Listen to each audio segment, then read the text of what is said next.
Welcome into the Talkin Tide podcast on the Pigskin Podcast Network. I'm Chase Goodbread, sports columnist with the Tuscaloosa News, joined by longtime senior analyst at BamaOnline.com, Travis Reier. The Talkin Tide podcast available wherever you get your podcasts, including Apple Podcasts. You can catch us live on YouTube and Facebook as well. Give us a follow, give us a subscription on Facebook and YouTube. And of course, you can get links to our podcast through the Twitter feed. That handle is Talkin_Tide.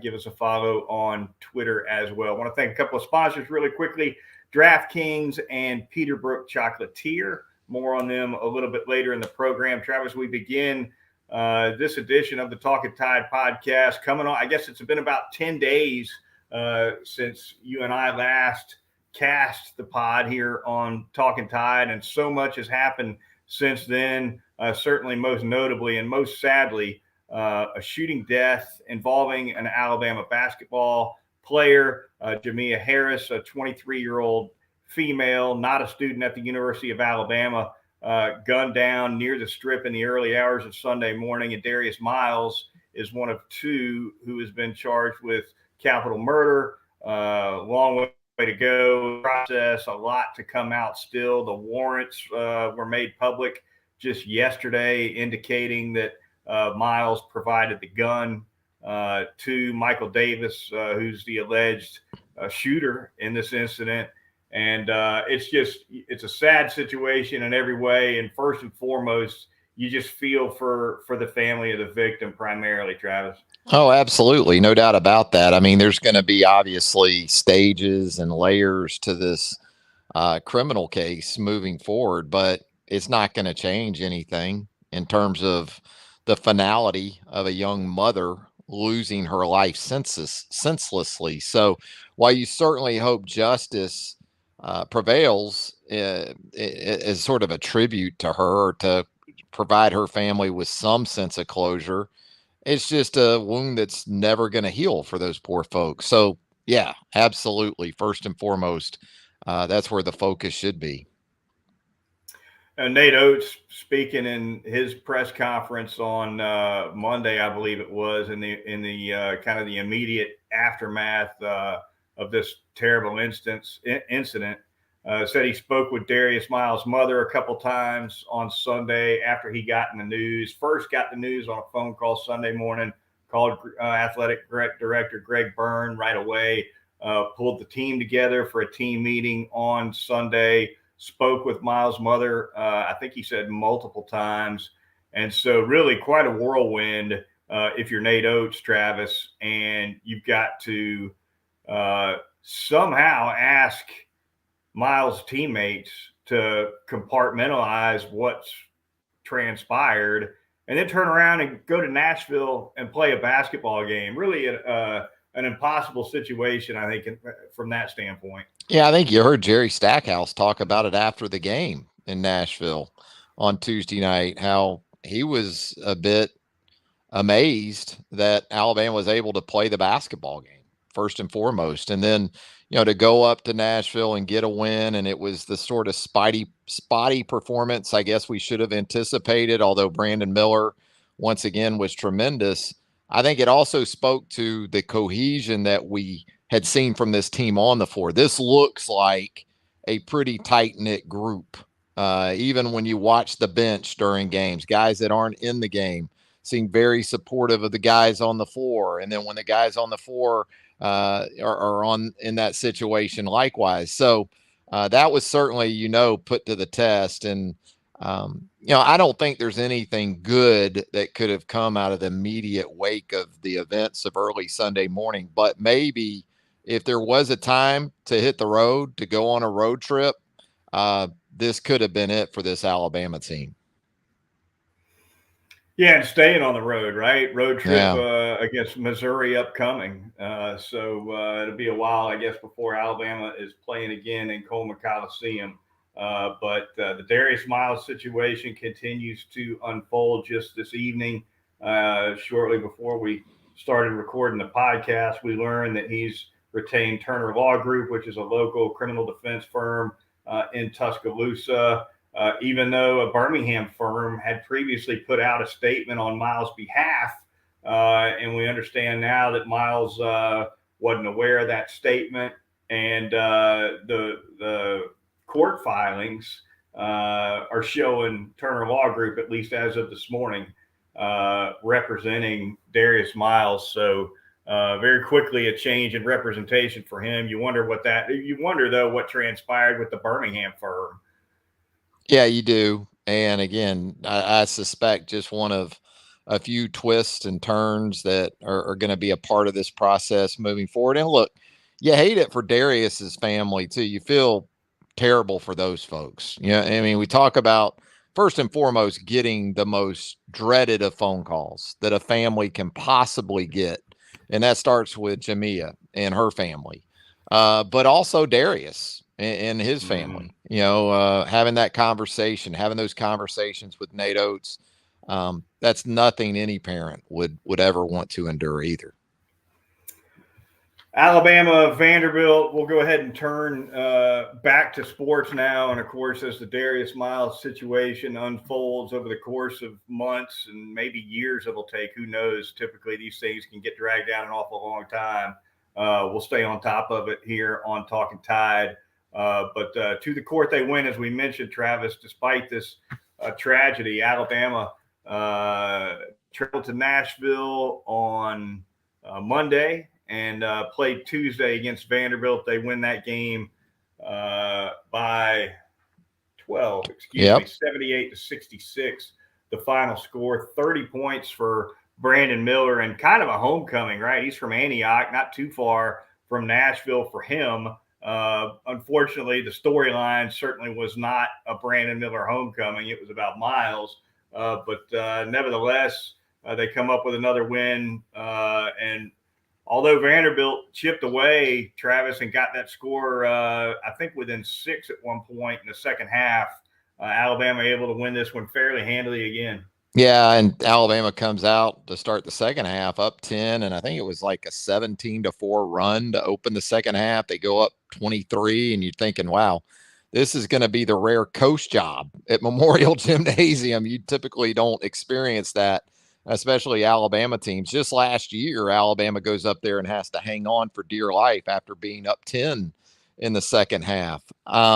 But they got the job done. I think in some ways it was beneficial to Alabama. Liam Robbins, the big for Vanderbilt, the 7-footer, out with an ankle injury. Alabama was able to take advantage of that, I think, both in the paint and then also on the glass for a lot of the game. And yeah, Brandon Miller, excuse me. I don't know what else you can say about the guy. And I've talked about it many times. What impresses me as much as anything is he gets his numbers so efficiently, right? 30 points on 16 field goal attempts. It's not like he needs 20, 25 shots to get 28, 30 plus points. Now, he does a good job too of getting to the free throw line. He did that again to an extent, but yeah, the finish, I'm sure not exactly what Nate Oates would like, but again, considering the circumstances of the previous couple of days, I don't think Nate's beating on that drum too hard after what his team has been dealing with from an emotional and psychological perspective. Yeah, no doubt about it. Another nice game for Jaden Bradley as well. He's 6 of 9 from the floor, ends up scoring 12 points, had 3 rebounds. And, this guy is really, and he did have 4 turnovers, led the team in that category. But Alabama had 14 turnovers on the road. It's been a while since we've seen Alabama just go hog wild and give up 20-plus turnovers, Travis. And that's kind of part and parcel to the streak they're on, right? They're on a 7-game win streak, and their narrowest margin of victory in that 7-game win streak was 11 points. No one's even played within 11 points of this team or 10 points of this team over a 7-game win streak. They're on fire. They're projected as a 1 seed. That's never happened, I don't believe, in school history that I know of. No, this team continues to be setting some standards from a historical perspective. So it continues, and a lot of it, you said, taking better care of the basketball. Had some issues, I would say, probably more so even in the second half on Tuesday night in Nashville, and probably fouled more than I'm sure Nate would like in the final 20 minutes. You look at it, and Vandy got to the free throw line 16 times in the second half, made 14 of those. So that certainly helped the Commodores' cause. And boy, a year ago in a couple of games against Vandy, they really shot a high number of free throws. I think it was 36 in Nashville in the first game last year with Scottie Pippen Jr. drawing so many fouls, and then like 45 in the SEC tournament game. So you look at it, Vandy goes 16 to 20 from the line. Again, compared to a year ago, that's not too high of a number. Yeah, no doubt about it. Also of late, I kind of notice anyway, a certain amount of chemistry with the pick and roll between Quinterly and Bediako. Sometimes they complete that play. Sometimes Bediako can't quite flush the jam. There's been a couple that he hadn't been able to finish. But I think more so, and maybe it's just because of Quinterly's crazy quickness, but I think more so than Bradley or Sears, Quinterly seems to be able to get Bediako that pick and roll pass better than the others. Well, and the thing about Javon, for better or worse, a lot of times he's not afraid to throw that pocket pass through traffic either. And when it works, Charles has pretty good hands when you think about it for a 7-footer. So there's some trust that has to be involved there as the point guard in that situation, or the on the ball guard. And Javon's not shy about at least trying to get it to him. Whereas I think Jaden can do it too. But Jaden, I think, is especially good at locating open shooters from beyond the arc and then getting them the basketball in perfect shooting position. Time after time this year, you watch Jaden, and when he gets into the paint, and if you leave a shooter like a Brandon Miller, he'll locate them and get them the basketball in a way in which it's catch and shoot with ease. Yeah, Bradley does a great job when he penetrates of kind of staying under control. I think Sears is pretty good at that as well. But Bradley's so strong, he can go up and take a bump and give a bump and create a little space for himself. And you love the way he attacks the rim. There's no doubt Alabama in great shape at the one position for sure. Missouri coming up next, as we said, Travis. That'll be coming up this weekend, and Alabama will be looking to go to 17-2, if I'm reading it right, 7-0 in conference play. So just it's they've ever since losing to Gonzaga. Gonzaga was the last loss. That was over in Birmingham, and since then they've handled everybody. Yeah, and Mizzou last year making that trip to Como, it wasn't a particularly good experience for the Crimson Tide. Going into that game, I want to say Missouri was one of the very worst three-point shooting teams in the league. And, of course, Alabama played some zone in that game, and Missouri shot the lights out in a 6-point win at home. So last check this evening, as we do this later on Wednesday night, first half of Missouri and Arkansas was nip and tuck. So we'll see how that one plays out. But a couple of road games in a row for Alabama, and an opportunity to exercise a few demons from the road a year ago. Talkin Tide podcast on the Pigskin Podcast Network, the Twitter feed, Talkin_Tide. Give us a follow there and subscribe on YouTube as well. We're going to thank a couple of sponsors now. We're going to start by telling you all about DraftKings. The NFL playoff action continues, one step closer to Super Bowl 57. And for the NFL rounds, check out DraftKings Sportsbook, an official sports betting partner of the NFL. New customers can bet just $5 and get $200 in free bets instantly. Plus, all new and existing customers can take a shot at an even bigger payout with the DraftKings stepped up same game parlays. Boost your NFL winnings with each leg you add up to 100%. So download the DraftKings Sportsbook app. Use the promo code TPPN. That's the Pigskin Podcast Network acronym. That'll help us out here at Talkin Tide. New customers, once again, you can bet $5 on the NFL playoffs and get $200 in free bets instantly, only at the DraftKings Sportsbook with promo code TPPN. I'm going to tell you about Peterbrook Chocolatier out there at 1530 McFarland Boulevard North in the Indian Hills section of Tuscaloosa. There they are, those hand-dipped chocolate strawberries.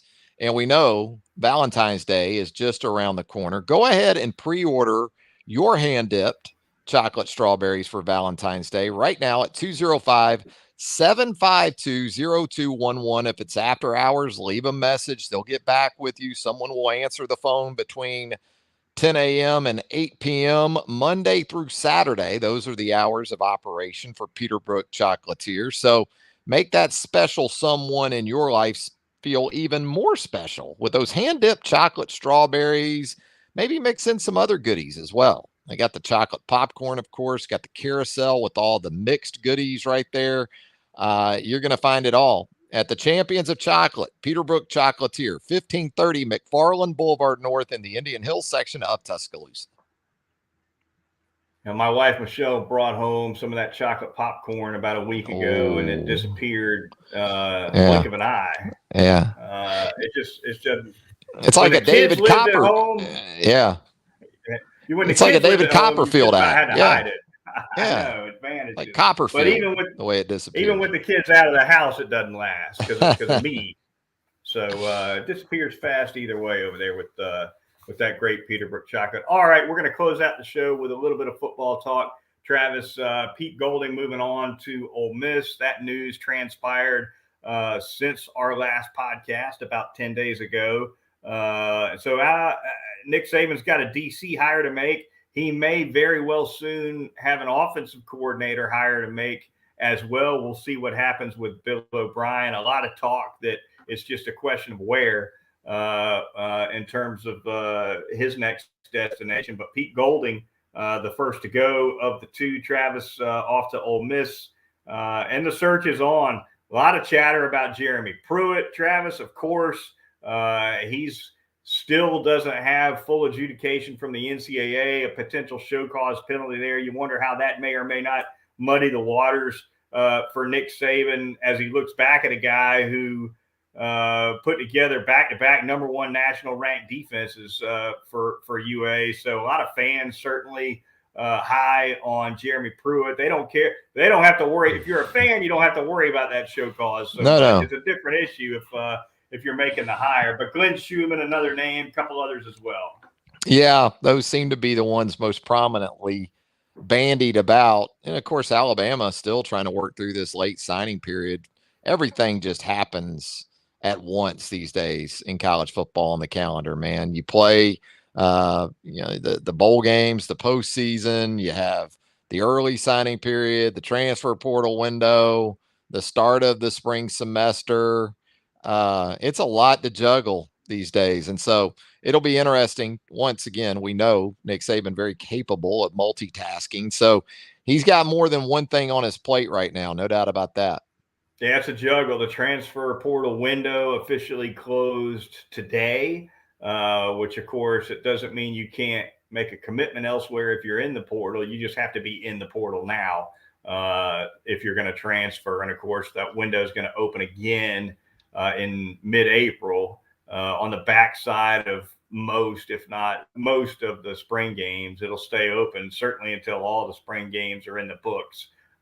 So that's something to watch for as well. Maybe some transfer portal activity. Austin Armstrong, Travis, Southern Miss coach, headed to Tuscaloosa as well. Apparently to replace Kelly, who was off to Colorado. That was another move. Yeah. And, I think some of it too is you're trying to make sure you got enough guys on the road for recruiting purposes. So from a timing perspective, at least going ahead and adding one member to the staff with Charles Kelly and Pete Golding moving on helps you from a number standpoint in that area. But man, you kind of dig into Austin Armstrong a little bit. How about this guy? He was playing college football in 2013.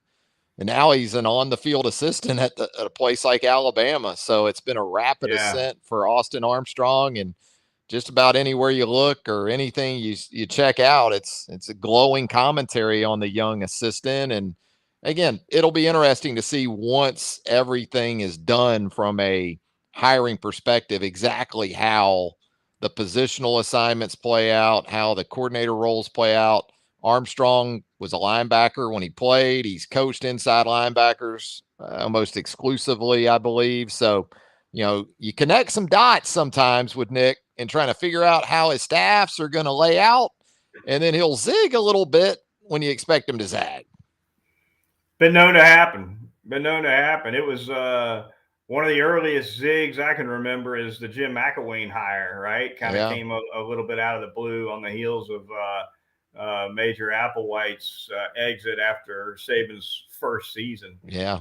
But Mac wasn't the only one. So they no. Sometimes they line up, sometimes they don't. Yeah. You can't just. He's a tough one to follow in that way when you start trying to connect dots. Next time Nick Saban will be talking to the media, unless something happens impromptu.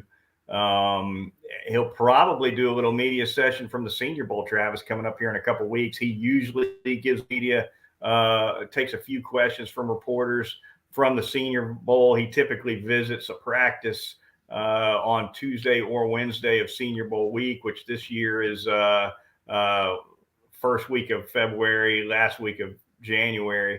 So we'll see what he says about it then, I guess. Yeah, he ought to coach. The whole damn team's down there just about, right?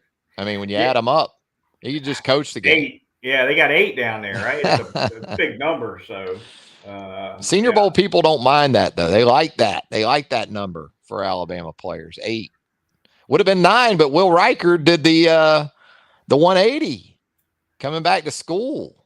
I think that's big for Alabama. Yeah. Yeah, absolutely. That's surprised a couple people, I think, because usually when you say I'm going to the Senior Bowl, that's it. You don't see a lot of Senior Bowl retractions. Mm-hmm.